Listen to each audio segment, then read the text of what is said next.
Hey there. Welcome to the Flute 360 podcast. I'm Dr. Heidi K. Begay, and I'm a flutist, educator, coach, and podcaster. My God-given mission is to serve you. I am passionate about guiding you, the modern-day flutist, to discover your unique voice on and off the stage. The goal of this podcast is to help you thrive, both as an artist and as a musicpreneur. Go ahead and grab some espresso, your favorite notepad, and let's get to it. Today's episode 196 is titled Tampere Flute Fest with Lisa Nelsen. Oh, hello. Hi, Lisa.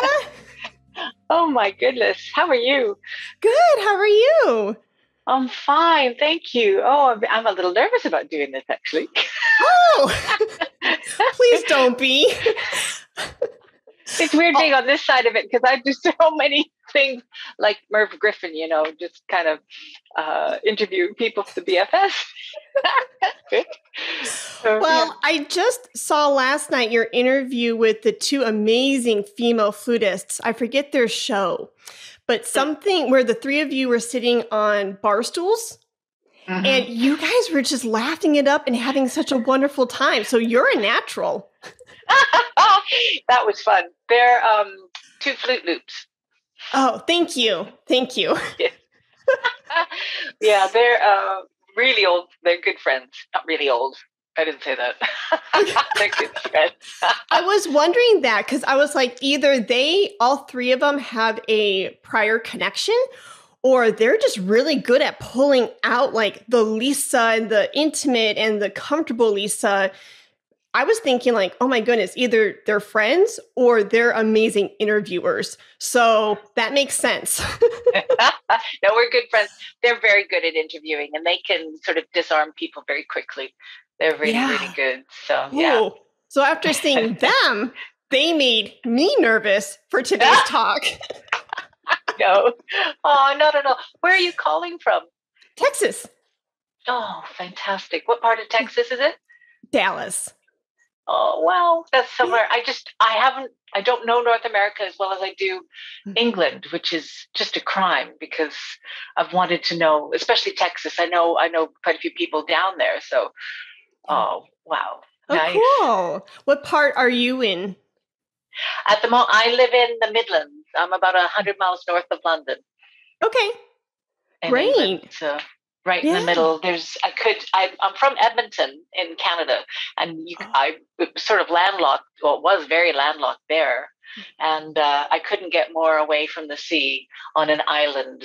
You could imagine it's like equidistant between all the coasts from here. Oh, wow. So it takes just as long to get to any coast.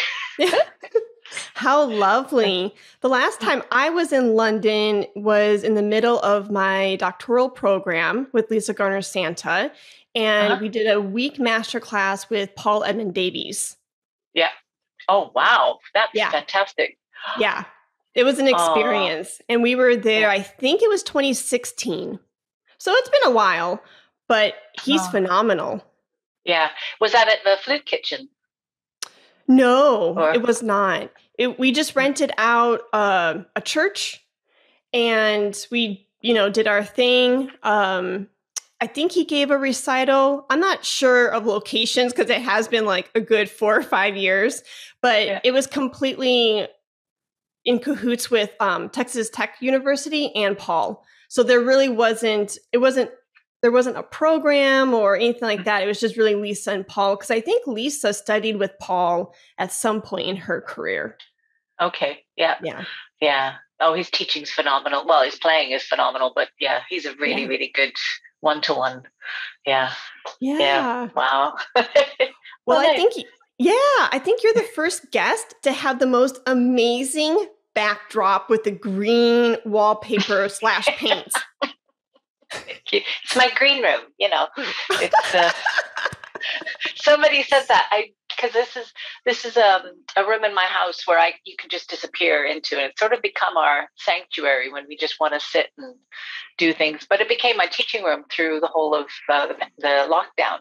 And I'd just come up here and set up, and I could just keep everything in here. But somebody said at one of the podcasts or something I did, and they said, "Oh, you're sitting in the green room." Ah, perfect. So, well, my audio. Sorry, I didn't mean to cut you off. The audio video side of me got really excited because now you don't have to put up the green screen. You could literally record and then later in like production mode, put any kind of backdrop behind yourself. I didn't even think of that. That's a really good idea. Yeah, I'll have to experiment with that. Yeah. Oh, and I just quite liked it because it's so bright, and I don't really have a desk per se where I put things, and everybody was trying to give ideas about how to set things up and what would be nice for when you do things like this for people to see. And I didn't know what to do, so this was the best wall I had in the house. No, I love it. And I'm so glad that Beatrice introduced each other, or she introduced me to you for this wonderful Tampere Flute Fest. And you'll be one of the guest artists. Wow. Yes. It's such an exciting thing. Through the whole thing, I think I was sort of talking to Beatrice about this too. The connections that we've been able to make. It's kind of, does it sound opportunistic? But it's been really, really good to be able to do this through meeting Beatrice online and just being involved in the British Flute Society stuff and wanting to create some kind of way to connect, not just here, but all over the place. So it's been amazing. Yeah. So are you a guest artist as well? Are you doing some of the judging as well? I did judging I believe this is Tampere's third festival. And so I have been in the beginning stages from year 1, 2, and now 3. So year 1 and 2, I did some judging. This year I am not. But I am on the TFF board. I'm their official international commercial liaison. So this part of the Flute 360, Beatrice is like so smart and so genius because this is an international platform through the Flute 360 podcast. What better way to connect flutists across the globe than through a podcast? So that way, it can go out through the global airwaves. Yeah, I think that's more important than ever right now, really, with people trying to connect and support what's going on. Yeah, that's all. I'll just leave it there. Just with what's going on, because artists like to talk about what they're doing and what they're going through, and musically, but also what to do. I think I was looking over the week the website too for 360 and the different people that you've got on the list. I think it covers so many different things that I think are important with being online, but also in the concert platform and presentation, what people need. And it's exciting to see something that's not just about just flute playing, but it covers so many other things. So I think we need to also shout about that a little bit with our British Flute Society stuff. So, that is so kind of you. And especially those very kind comments coming from somebody like you. Oh my gosh, I will be on cloud 10, 11, 12 now for the rest of the day. I think it's so much. I've just been talking to a friend of mine in Toronto because I'm going over in April to visit my mom, and they're just coming up out of lockdown. I don't know how it is with you guys, but there's been no masterclasses. And I think Stefan from Chicago Symphony and Marina Piccinini were trying to go up to do a masterclass, and for one reason or another they got canceled, and they were really looking forward to doing something.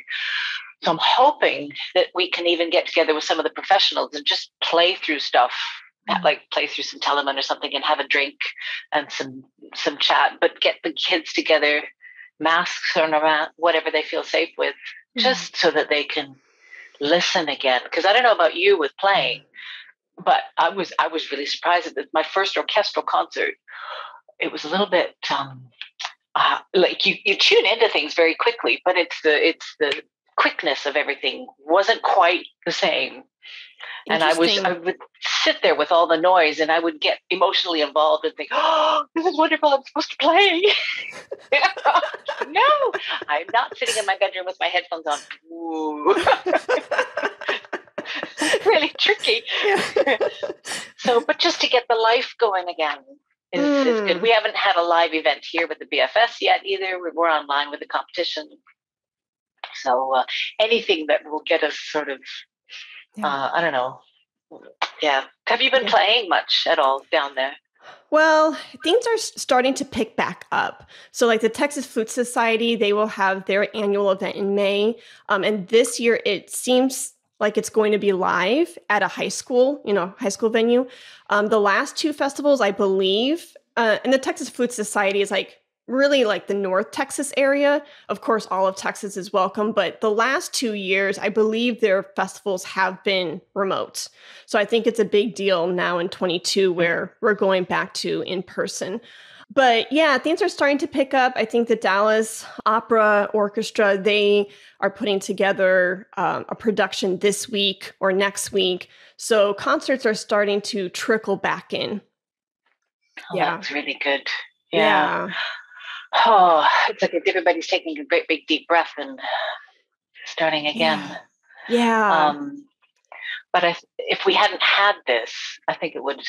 I mean, we've learned so much in the last 2 years. Right. And you started this in 20? I know you were gonna. This is a podcast. I keep thinking, wait, let her talk. No, this is your episode. Because I'm curious, would you have done this if we hadn't had pandemic? Interesting. I get that question a lot, actually. Dude. And the funny thing is, Flute 360 started 2 years before the pandemic. We started in March of 2018. So I'm going to be hitting my fourth year anniversary here in a couple weeks. Yeah. And the funny thing is, it was really, I don't know. I'm very honest about this. I believe it was a true like divine intervention. Some people like to call it serendipitous, but I don't think anything happens out of coincidence. And Flute 360 was actually my doctoral thesis. And so I was very, very blessed to have a search committee that was thinking very avant-garde, thinking, let's do something that's going to like propel our students into their careers, something that they can use as the launching pad, to really help them. And not that performance guides or like an actual dissertation doesn't have validity, because they're amazing research. But what can we do to have this like interdisciplinary project that's really going to teach them how to build a website, how to, and I've learned pretty much in these 4 years that I've done 360, I feel like I've received a 4th or 5th degree. 4th degree, speaking with people like you and examining your careers and how you teach and how you play and how you articulate things. Oh, you get a Lisa Nelsen, a Marina Piccinini, a Don Bailey, Lee Pearson in my earbuds every week. Oh my gosh. And the amazing thing is, that sounds really selfish, but the amazing thing is this information then is shared to the younger generation, to the older generation, amateurs, all the way to professionals. And it's like, that gives me goosebumps that I can serve in that way. And the 5th degree is the marketing of it, the building the website, the tech side of things. And so I could get on that soapbox forever, but to circle back to your question, yeah, it actually was a pre-pandemic project. And I've just been going. Yeah, I think, isn't that funny? It's because I think you're right. I think it really serves people, and the resource is amazing. And please, I need to stay in touch with you too, so we can put something up about it. Because I don't know how many people know about it here. We've got things going, and we've got something here called the E-Flute Festival. Yes. that went online. Is this the second one? Oh, Abby's going to kill me. One of the girls who interviewed me, the one that you saw, it's her baby, and she's gathered a whole bunch of us again to work on it. And it just exploded. It was just necessary and needed. So she's not sure, though, how much she's going to get, how many subscriptions she's going to have for the festival. Mm-hmm. Because last year everybody wanted it. Now we're starting to go live, so I don't know if people want to be locked into doing something on screen the whole time. But she's doing something hybrid now, and she's gone to one of the music schools where she teaches, and she's going to do a few live events as well. And just record them. Congratulations. So, yeah, I'm really pleased she's doing that. And it's taking it to the next level as well, because we want to keep, now that we've got it. I mean, my brother was doing this where he teaches at Bloomington. I almost said Northwestern just because I know. And he was teaching remotely for 10 years or so, and he got all the kit and all the computers and the microphones and stuff. But he's also ramped it up too for his own podcasts and chats that he had online. But I'd wanted to do this for years because he was doing it. And it's so nice sort of that this sort of happened, as you say, serendipitous, and a shame that it had to happen through a horrible time. But I think it's connected so many more of us now to share all this stuff as well and give back. And also selfishly take on board, because like you say, I get all these people in my ear, and they're talking and they're playing and marketing. Like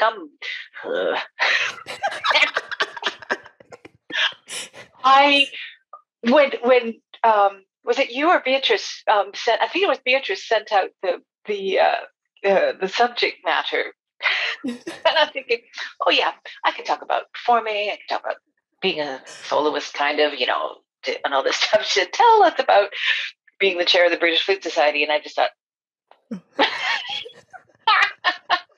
I'm very proud. This is amazing that I'm in this position because of the people that came before me. And I'm Canadian, but I've been here for 30 years now, so this isn't going away, by the way. Yeah. So my life is here. My friends, my colleagues, and everything I've done. I've still got some at home and some like in the States and stuff. But I think it was there were two things that from being on the council for so many years, I still feel Canadian in many ways, but it's all turned into the accent's a bit weird now, and I know more about what's going on here. But I was sitting in a council meeting with someone else's chair, and we were discussing trying to get events for the future British Flute Society or British flute players to go and do events and perform, so that we could support young British flute talent. And Kate Hill, who's a flute player, recently retired, was discussing this with everyone, and she was waxing lyrical about this and that. And she looked at me and she paused and she said, "Would you put her arm around me?" And she said, "Oh, my dear, you're one of us now. It's okay."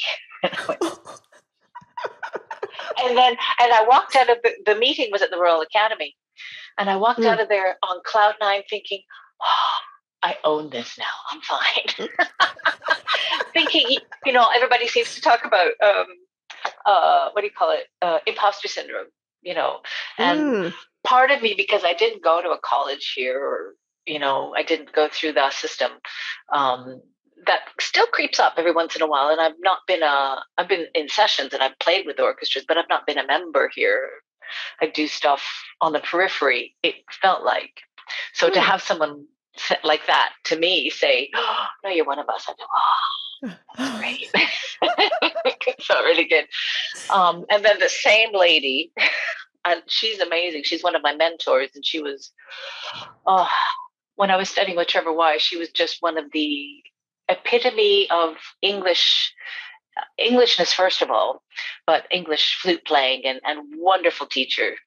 And she would gather her students. I used to think she was quite severe, But she's beautiful player, and just she was one of the best mentors I've known, and a friend now.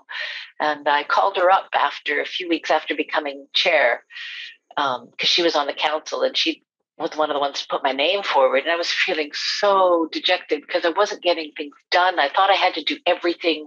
I thought I had to make sure I knew about the accounting and all the promotions and everything. And I was just feeling useless.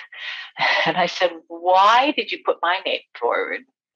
And she just looked at me and she said, because we knew you'd be stupid enough to take it. And then I kind of paused again, and she said, oh, yeah, you're kidding, right? It's fine. You'll be fine. So I call every once in a while and say, and she said, no, it's fine. It's fine. You're doing fine. When I resonate with that so much, because in 2011, the Texas Flute Society board had put my name forward to be president for the 2012 festival. And at the time, I don't know where the current numbers are in the States, but in the States, NFA obviously is like the motherboard, the mothership of like flute festivals, right? At the time, Texas Flute Society was the second largest flute society in America. And so I hadn't held such a position like that. And same feeling, just this imposter syndrome, like, what am I getting myself into? And at the time, Maria Harmon was the vice president with me for a little while. And she's a violinist and a flutist in the Texas area. And she said something to me that I'll never forget. She goes, Heidi, you're going to learn as you go. You're not going to have all the answers right now. And that's okay. You learn as you go. And the minute she said that, this huge weight was just lifted off my shoulders. I'm like, oh, yeah. You mean I don't have to? ... But going back to that, that little piece that you said, how the imposter syndrome kind of creeps up. Is there anything that you do, like self-talk or meditation or another resource or tool that you kind of like bring yourself back down and say, all right, Lisa, is there anything that you do to work through that? Because I've heard that, not a nugget, but I've heard that pain point with so many artists and musicpreneurs and teachers where I think it just makes us all human, right? How that imposter syndrome sneaks up. Is that something that you find in your students? How do you manage that? Wow. You just opened up at all of it. It's all of that, I think. Okay. Meditation, I don't know if I do consciously, but I do know when the buttons are being pushed to get away from the situation almost completely and just do something else. Either put on some really loud music. It's not orchestral. And sometimes that helps. Or just go for a walk, exercise. In the immediacy of the thing, though, if I'm up performing and I see somebody I know, or like once there was Trevor Y, was at one of my performances, and I was playing something, and I know I'd done it in class. And I just had to keep saying, no, he's here for you. He's supporting. And it's that sort of self-talk a little bit too. And then I remember what it's like to play for my students when I want to share things. And it's not a kind of, if I start to compare myself too much with other people, either in this position as chair or in the position as a performer or a teacher, I kind of take myself back to, no, I'm sharing this with people. This isn't telling people this is how it goes, or demanding that they play this way, or demanding that they learn this way, but it's just giving them the information. And if they like it, this is a hard one though. If I can't always get to the point of, if they like it, great. If they don't, too bad, because I'm such a people pleaser, much to the chagrin of my husband all the time, because I will say yes to everything. And I like making people happy. I like sharing or helping, just, drawing them into whatever story I'm trying to tell. So it's a little bit of all of that, I guess. And it's making it fun as well, or enjoyable, especially like connecting. One of my favorite things is connecting with my chamber ensembles too, because I found some really good people to play with. And if I don't have that, I'm such a grumpy girl. Because if we don't have rehearsals or anything or chat, then But I love what you said about sharing, and that's a little nugget that I pulled out from podcasting. You know, when you get behind the microphone and you're talking with the Lisas and the Amy Porters and, you know, the Paul Edmund Davies of the world, you can feel like, oh my goodness, like who would want to listen to me talk and things like that. But when you realize like, oh, I have something to share, you know, and comparing yourself, you're right, can be really, it's a dangerous road because we all have our unique skills and a really unique, beautiful talent stack that only you can offer the world. And so how you explain something or how you share it in your own and from your own perspective is unique to you. Yeah. And once we can remember like who we are as individuals, then there's no reason to compare flutist A to flutist B or, you know, whatever the case may be.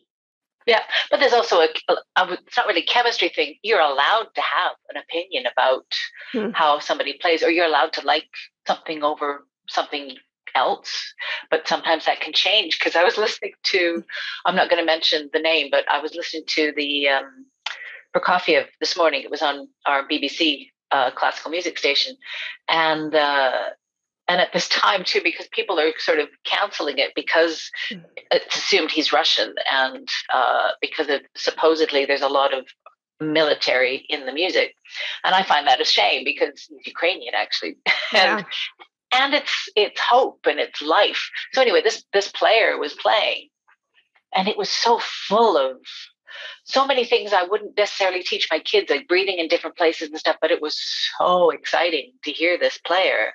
And I realized it was somebody that I had really disregarded in the past, but it made me so happy, and it gave me a lot of shivers this morning. It was wonderful. So interesting. Can't always stick to my, I can be opinionated, but I'd like to think I can shift as well. Yeah. When push comes to shove, really. Yeah. No, I love that because this player had something to share, something to offer from a new perspective. And you're like, oh, interesting. I wouldn't have necessarily done that or taught it that way, but it's convincing. I get to hear their, you know, their point of view. Yeah, I keep going. Actually, my legal advisor for the British Flute Society, Matt, when what were we doing? We were interviewing for one of the positions, one of the officers for the council, and we had 4 that we really liked, and I had 2 that I really really liked, and a couple I wasn't sure. And he said, just be careful you don't get a yes woman or man for yourself, because you don't want someone to agree with you all the time. And you want new ideas, and you want to share because you need a good base for other people's opinions. And that was the best advice. Okay, I'm not taking the 2 I like. I'll take the other one. Who do you like? So that's helped us have a more balance on the council as well. Nice. So, yeah, no, that's really smart. And going back to the British Flute Society, I have been keeping abreast of what you guys have been doing. Whoever your marketing person is very consistent through Twitter and the different social media channels. So kudos to you guys. Oh, thank you. That's Sophie. Sophie was an absolute gem to get on board. And so many ideas I would love to use from her. It's if we hadn't had her, we wouldn't be where we are online right now. And again, it came at the same time as the pandemic that we had just had our website almost finished, was when everything shut down. And we could see it coming in, it was July 1st that year, 2020, that we went online properly. And it was a usable website. And I can't I can't fault those guys because I was on the council when we went online the first time. 20 years ago and 25 years ago. And that was a huge deal back then. So, but I've seen it come through that too. Oh, come on. Can we just get out of the dark ages? But it was hard. It was really hard. People, because it's a charity, people give of themselves. Like it's almost all volunteer. Sophie is an officer though, so we do pay for that, but she still puts in way more hours than she gets. And it's a crime because I think, well, crime might be a big word, but I mean, she has done a lot for helping us have the presence that we do. So yeah, it's amazing. Yeah. Besides, so thank you. Oh, yeah, thank you, Sophie. Shout out to Sophie. I love it. So you mentioned that you've learned a lot in this position of being the president of the British Flute Society, from learning from your other board members, right? Things like that, having a virtual presence and all that jazz. Is there anything else that you've really learned throughout your term that you want to share with people? Like, cat got my tongue. I'm not even sure. Because I know when I've worked with nonprofit organizations, I've learned, kind of going back full circle to the top of this conversation, we talked about opportunity. When I worked with these nonprofit organizations, and I know you have such a heart of gold, your heart is in the right place because you want to serve. But at the same time, because you're putting people in your orbit, you naturally are networking. And because of that, opportunities unfold. And this is something that I've been shouting out from the rooftops, because a lot of 360 listeners sometimes, and I'm just as guilty, we kind of, get in our comfort zone and say, why aren't the opportunities showing up for myself? Where are they? And something that I've been preaching from the rooftops is saying pull people in, because relationships and people will let you, and it will foster those opportunities, because we can't do it alone. No. And I think of the years when I worked with Texas Flute Society, and I think of the amazing board when I was a newbie in 2009 with being the volunteer coordinator, or the little program book coordinator, things like that. I got to meet amazing people like Larry Bailey and Christine Cleary and Tara Richter and Mary Sanchez. And these people are not only dear friends of mine, but they helped me build my flute studio when I moved from Louisiana to Texas. There are people who have been cheerleaders for me throughout my career, and vice versa. So anyways, all of that's to say, do you resonate with that on some level? And is that something that you would like to also shout out from the rooftops? Oh God, I could shout. Yes. Because networking it wasn't a dirty word, but I didn't know how to do it. I didn't think I did. I've got my dad to thank for that, really.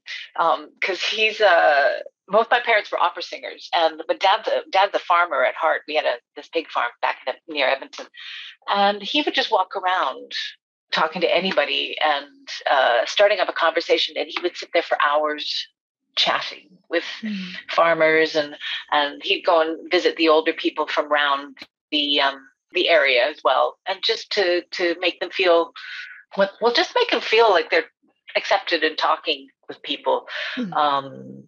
I suppose he wanted them to feel valued somehow.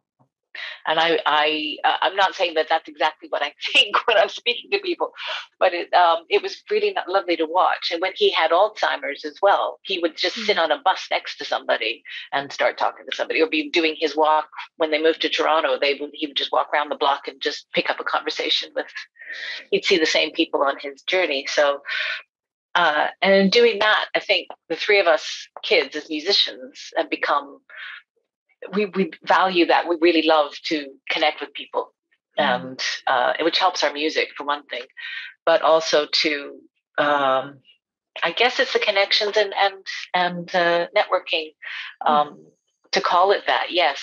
But I found also, I don't know if this is a skill, but connecting other people together. I'm useless at using, I feel, and it's not even feel guilty. Oh yeah, I know that person. I'm just going to ask them for a masterclass if I'll go and do that. I forget. Just do that. It might come up in the at some point.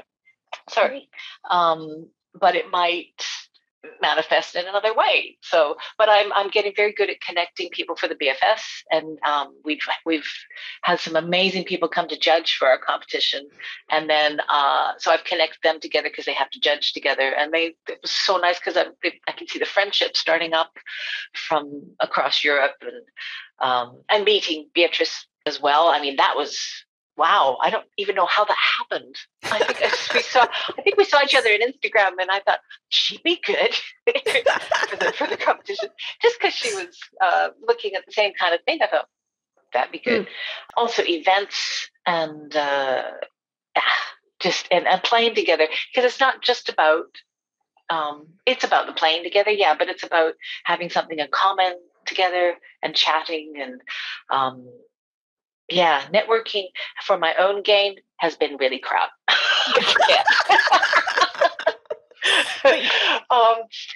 I don't know. You're not wrong, like, because I think we don't do it as musicians, and maybe we're not taught how to network, because you're right. Like, I don't know if this is the right word, but I'll go for it. Historically, when we hear networking, it almost has this like sleazy connotation to it, does it not? Yeah, exactly. But when it comes from this genuine place of saying, I want to get to know you, just because like and you mentioned it, there's a common thread. I'm watching you from afar and noticing like, oh, you're also active here and your passion is this, and just starting up a conversation. And from there, like building that relationship from a very authentic place. That's when like those opportunities unfold, because we can all smell people from a mile away when they only have their interest at heart. Yeah. Right? I mean, when you go to the conventions or wherever, and you're meeting somebody, that to me, I think is very apparent. Like, I think it's innate within us as humans to notice like, oh, this person is just trying to like me, and they may mean well, and they may not, recognize that they're doing that. But I think when we come from this like win-win approach, like how can we both serve each other? So there might need to be another word besides networking that describes that. Yeah. Just, I don't know. It's sort of a name game. I don't know if you probably, I think everybody gets into this, the name game when I go around the world now, because it started because of the position where my brother is in Canadian brass.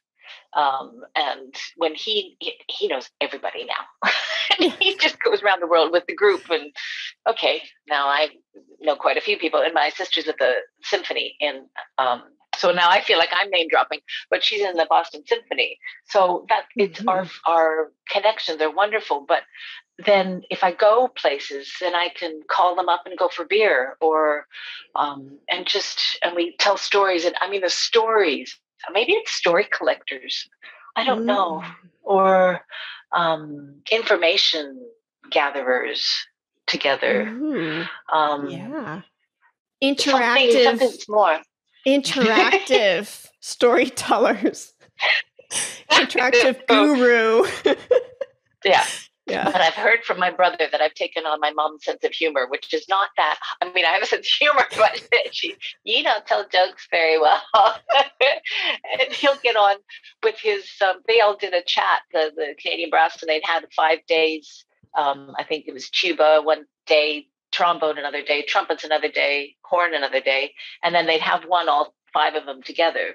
So they would get these different, I watched it just ravenously, because you'd hear all these wonderful stories from all these other musicians. And I think that's a nice point to come, which was actually my interest in the BFS in the first place, because I didn't know a lot of people, having come just to do Trevor Y privately with his studio, to go to a convention and just go and sit and have a beer and watch the masterclasses and things, and then go have another beer and maybe have a couple more. It was great, because I remember that we had one of my most memorable ones was Manchester, and Marco Granados came over, and we were up dancing in the Royal Northern until 2:00 in the morning, and they had to shut us down because the poor guards needed to go home. And it was so much fun. So I thought, yeah, this is actually, I love doing this. Yeah. So, That's amazing. Yeah. You and I will have to coin a new word for, to replace networking. Maybe I don't know. Yeah, I think there needs to be something. There's something more than that. It did feel a bit like a dirty word, and it did feel like I was looking for. I find it hard to look for opportunities. Usually, it just the things open up and they present themselves, and then you can either say yes or no. I'm very good at saying yes. Let's get on board with that, and not always about money. It's like this kind of thing. So yeah. So I want to kind of go back just a little bit, because talking about this networking word and building opportunities, you said something that was genius, and I just want to highlight it because I don't know if most people caught it. How you make it a point to bring people together. And I think that is a really good characteristic of a leader, because you're thinking of everybody, right? And this analogy of like a leader being at the tab of a zipper and the prongs on both sides are people, and you're just going zip and you're going like this, and you're saying, hey, like Jane and Joe, I don't see a collaboration necessarily happening, or maybe I don't have time, or whatever the case may be. Lisa and Jane and Joe, oh my goodness, like they would be really like amazing together. And I hope to work someday with Jane and Joe, but for the time being, let me zip them together, and you're being that glue that binds them.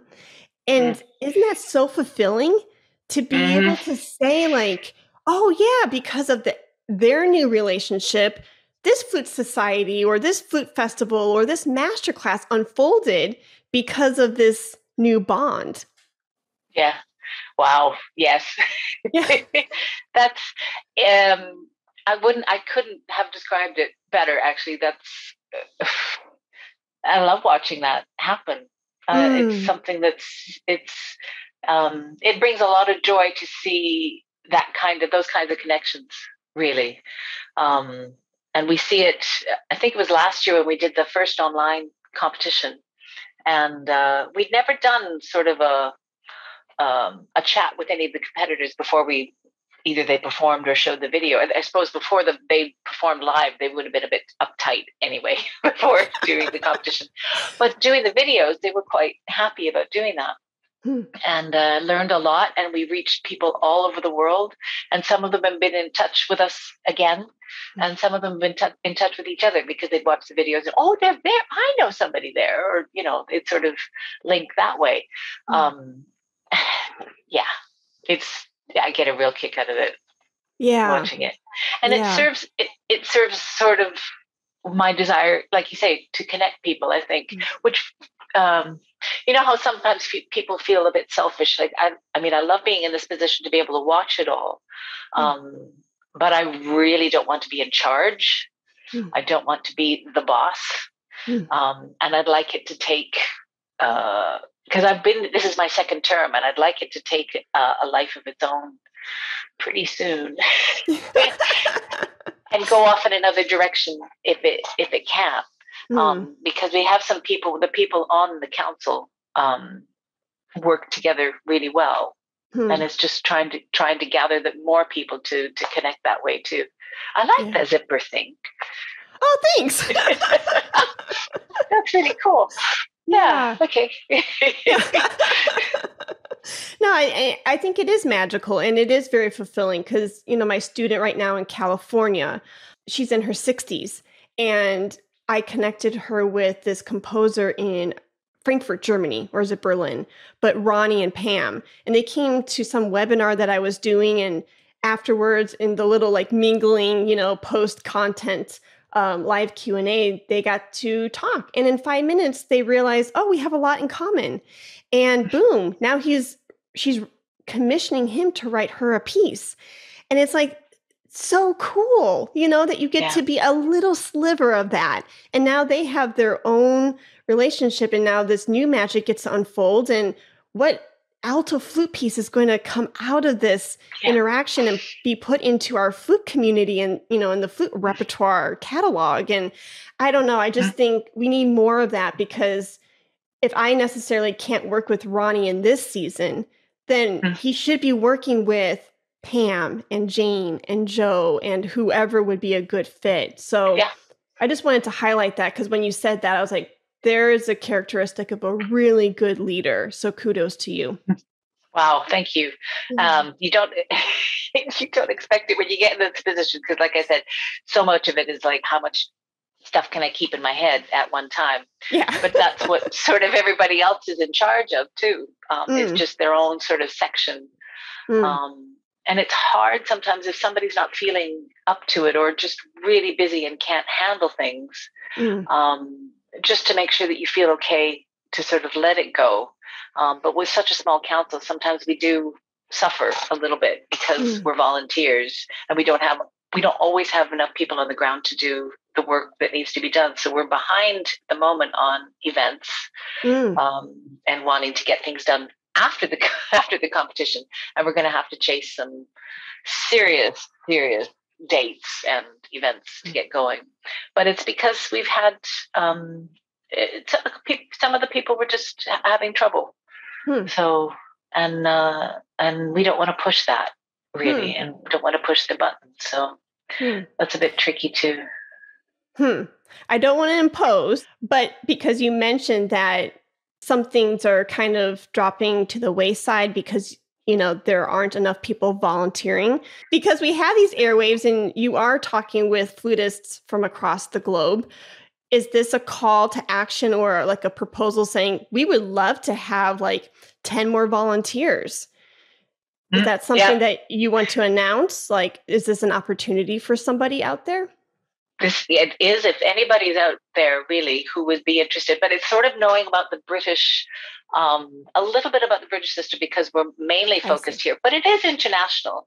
And we have a plethora of flute players who have artistic visions and things on our council. But the groundwork is having sort of a little bit more business-minded ideas as well, of how we can hone our ideas so that because I'm one who gets tangenting really easily. And a friend of mine sent over an idea about some connections.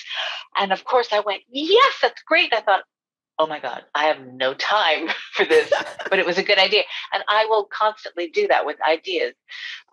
So we need some people on the council with a bit more administration and business sense, who can learn really quickly, and sort of help with the day-to-day. It's not really a grind. It's just a day-to-day upkeep, so that we can move forward.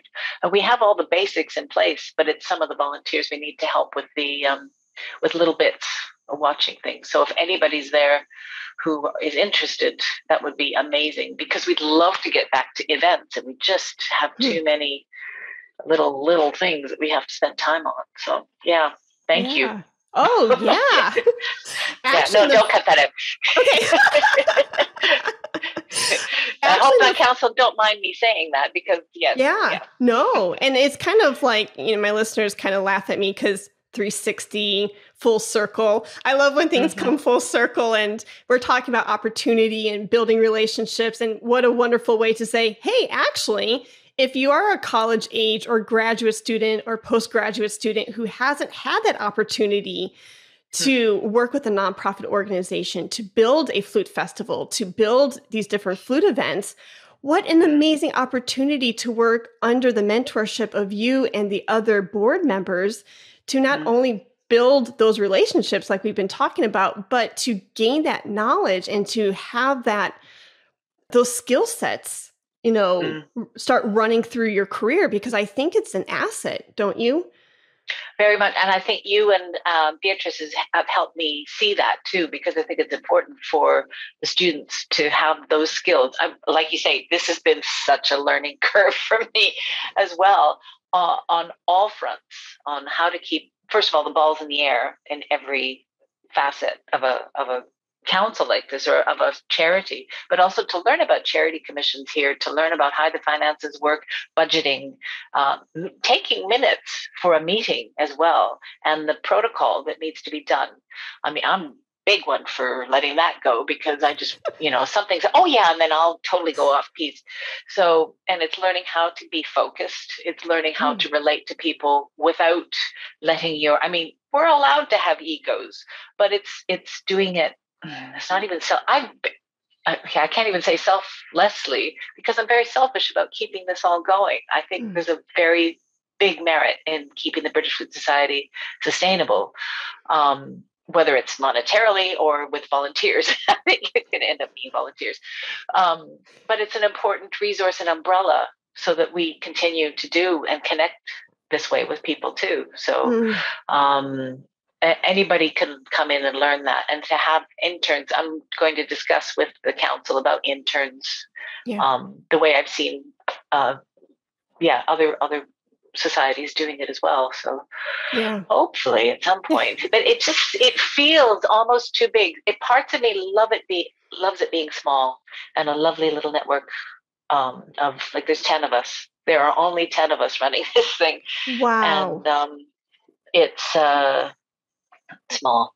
So to have more people, it would then have to be those 10 having their own little pocket of maybe 2 or 3 volunteers, just to keep their own side going. Because I can just see it's like the swan on top. We all look very serene on top, and then madly paddling underneath, going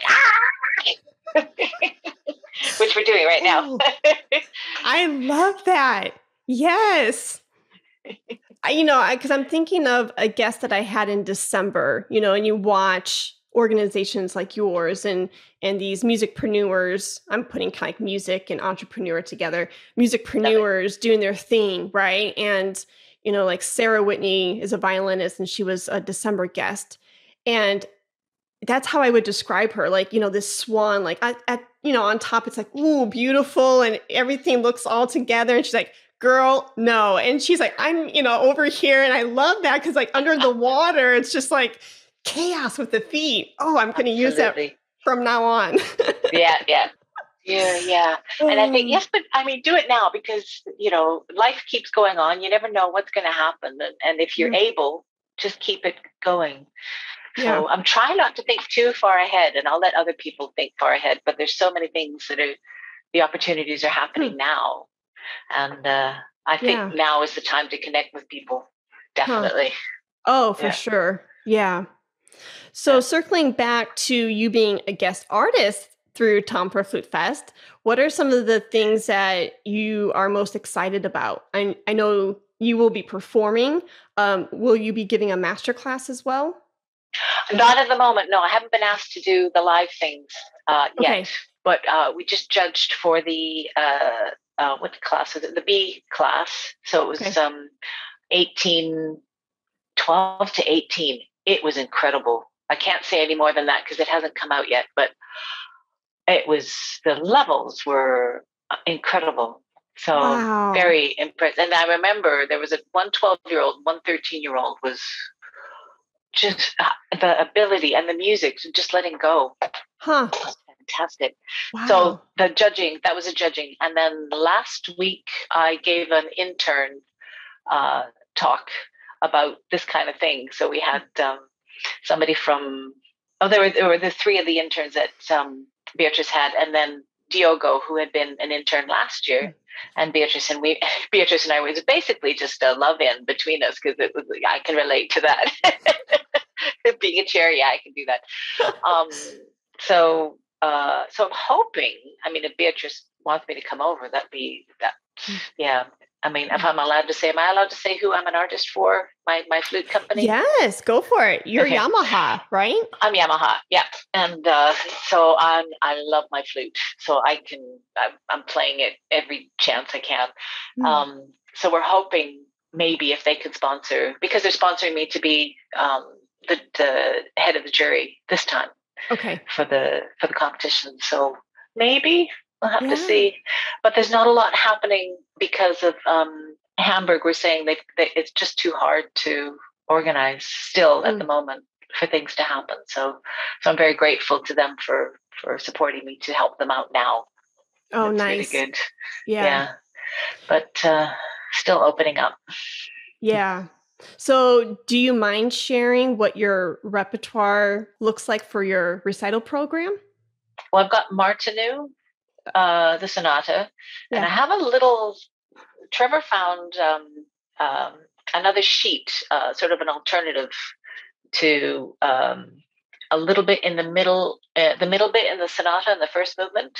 Okay. The da da dee da dum, ba da dee da da da da da da, and then he's put it up the octave in a couple places, and there's a rest there. So it really makes a lot of sense. So I'm going to do that. And there's a new piano part. There's a different piano part. Trevor gave us this 30 years ago. So I don't know why it hasn't been, or there must be a reason why it wasn't published.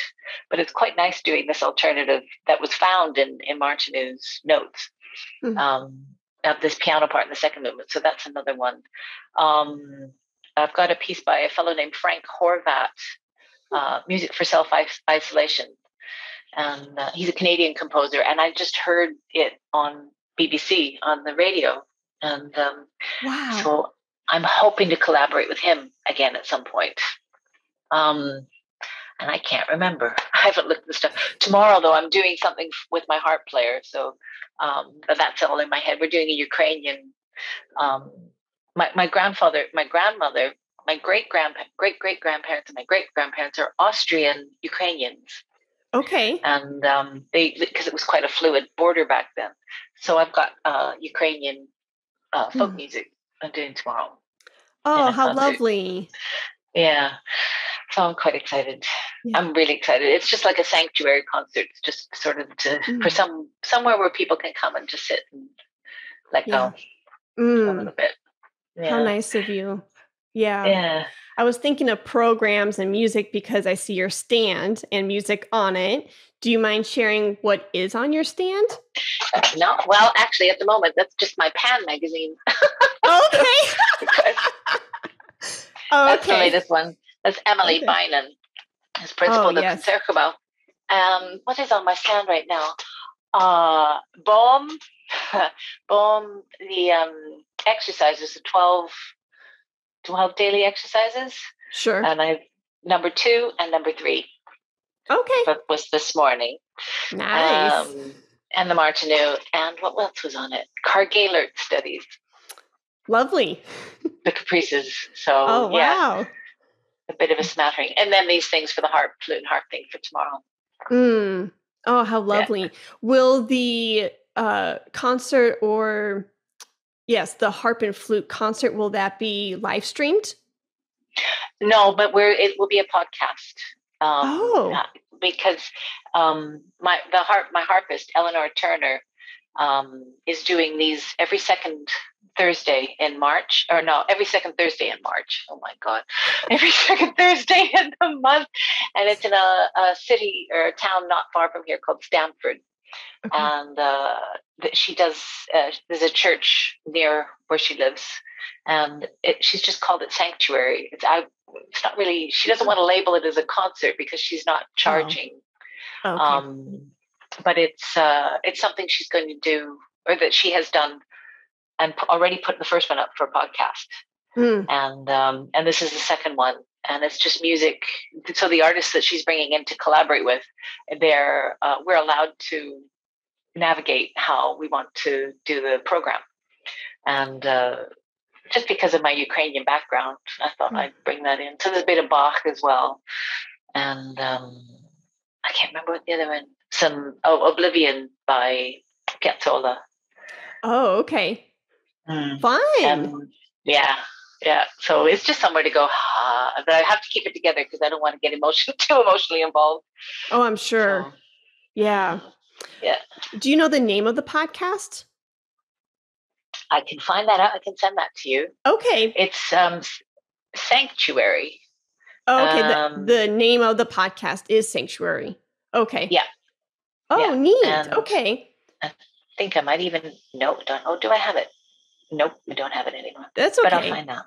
Because it's being aired through, a podcast, I would love to provide the link for the listeners to listen to.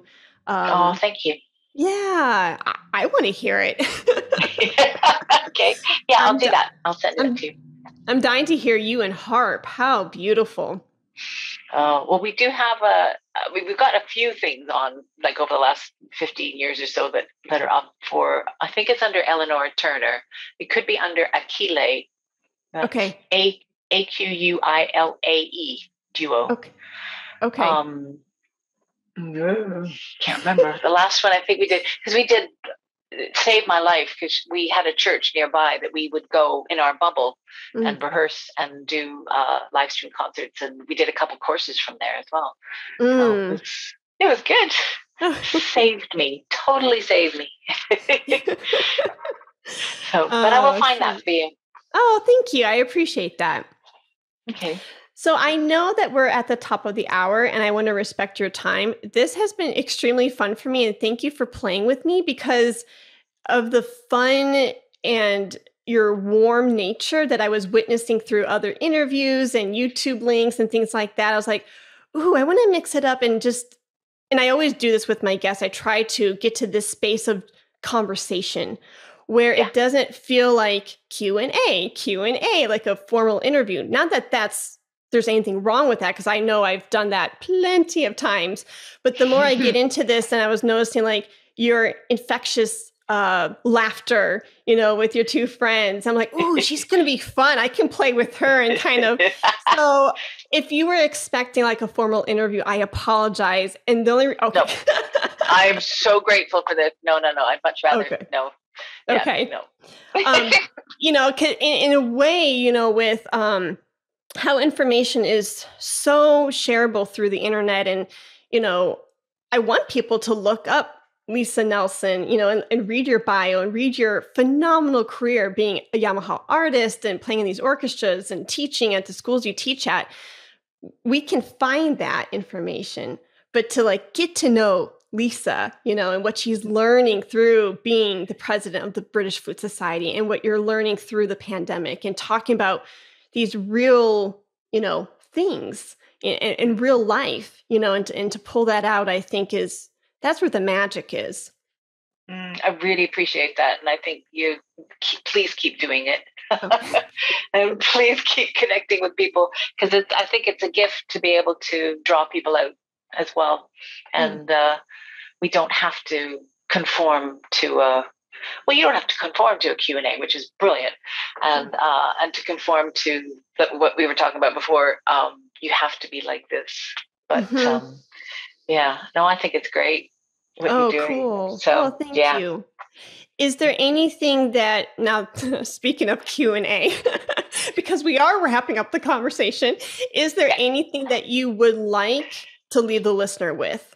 And the funny thing is, because our conversation has been so natural, and thank you for, just being so warm for me to have fun with you in that regard, reminding myself that listeners will actually be tuning into this.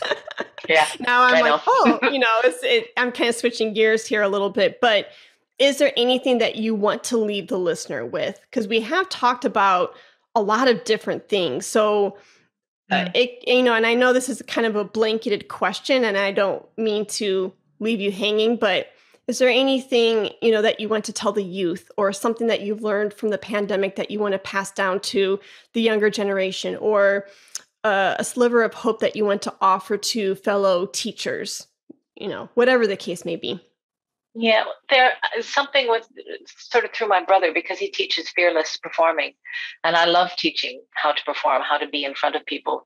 And it's called fearless performing, but it doesn't mean that it's a lack of fear. And I think that's for teachers, for students, for performers. It's embracing the fact that there is fear, but choosing something else. And choosing the sharing, choosing the performance, choosing even stealing. Don't be afraid to steal from the teachers. That's what that's what we're here for,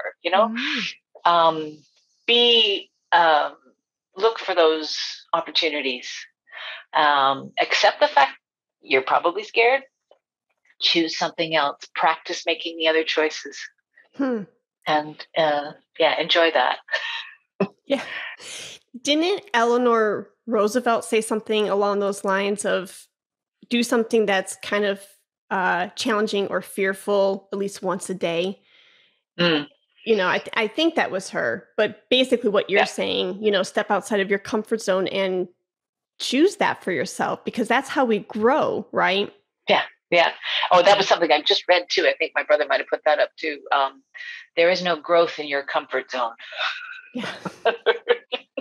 Move. Get up. Move. So yes. Yeah. No, I couldn't agree more. And that's the thing. And it's not easy, right? But if you're okay, the thing that kind of like helps me navigate those things, I try. I'm not perfect at this, but the one thing that helps me is reminding myself to be okay with the no's, to be okay with the rejection, to be okay. And I think that's why we stay in this safe space, because we don't like to hear no. Who likes to hear no?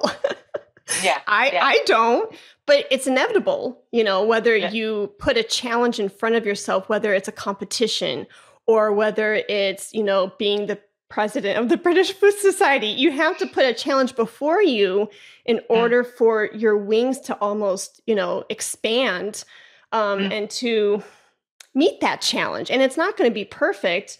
But that's where you're going to grow. And, with that, like if you are competing for that competition and you are setting that challenge in front of you for a month from now or 2 months from now, you could get a no. There's only one or two or three winners, gold, silver, bronze, or whatever, their setup is. You could get a no, but what could you learn in the process? And that's more invaluable. Yeah, you've just started a whole other conversation, because I'm a huge believer in going into competitions, doing all those auditions, and it's hard to be rejected. It's as human beings, we don't like rejection. It's really and I think there are the people who take the rejection on board and build that second skin. But do they build it big enough to not want to be wanted either? Like, is it something then you can't get past the second skin to actually share stuff, or can you have that second skin and still share stuff? Like, because you're going to be rejected in some cases. That's one of the things, because I'm doing 50 auditions or so, but I'm still playing and I'm still enjoying being with people, and it's okay, it's fine. But I know a lot of people that it's built sort of a chip on the shoulder as well, because they've been rejected, or they see themselves in different places in a different scenario maybe than what they're doing, and then they become bitter with it, and that's a shame, because in the competitions, as you say, it's the growth and it's meeting people and share and listening to the other people that are playing as well, and pushing yourself. How far can you push yourself? How far can you play, like playing these massive concertos without collapsing on the stage, or still focusing and still having those ideas and still putting out those wonderful sounds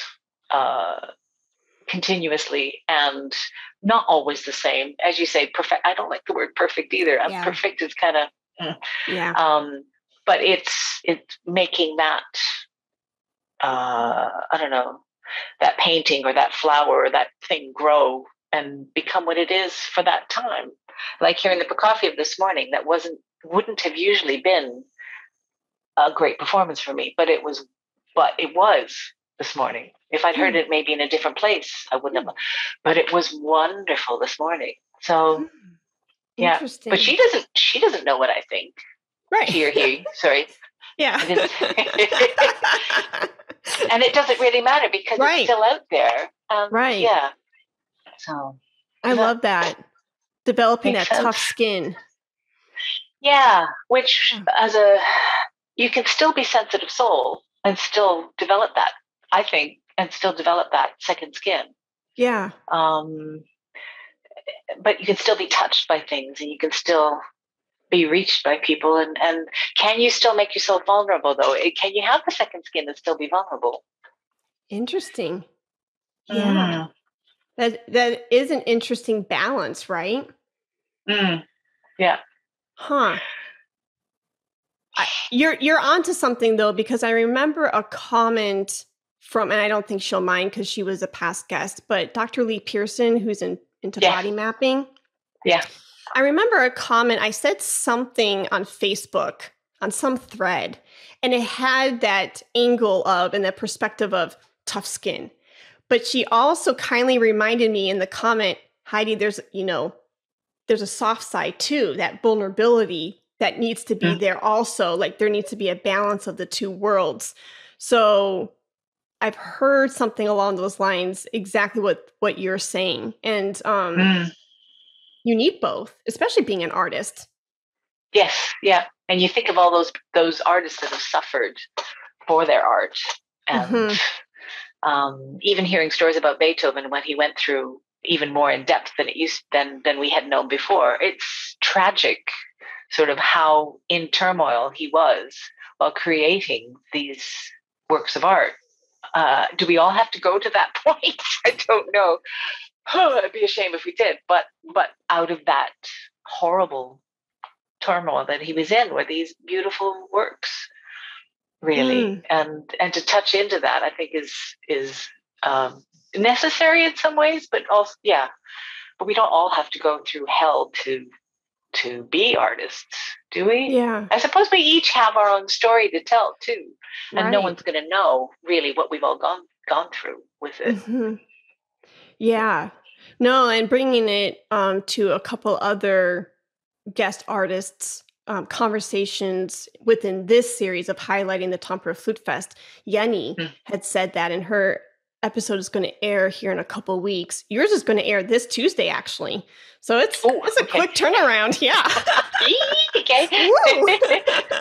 And Jenny, her episode is going to air 2 weeks from now, and she talked about being an artist and going to that space of vulnerability and showing empathy, and how, and then Sebastian, who's episode 199, he talks about like, we all experience pain to some degree, right?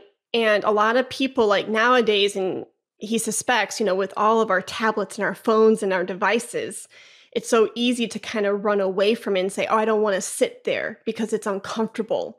But he was kind of encouraging everyone to be okay with, like what you're saying, our stories from grief and those traumatic experiences that we all face on some level, to be okay to sit there, because that's what's going to make you vulnerable and be able to share your story. And you don't necessarily have to articulate through words, but we get to articulate it through our instruments and how we interpret the text. And, of course, being true to what the composer wrote, but being able to bring your own perspective to the table is what makes every performance a little different, like the Prokofiev this morning.